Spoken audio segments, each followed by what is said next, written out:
Now we're in the very eastern suburbs of Houston.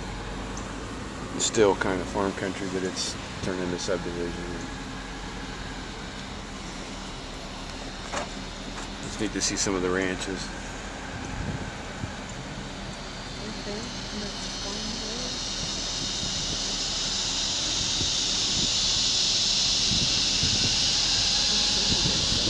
They call them Katydid.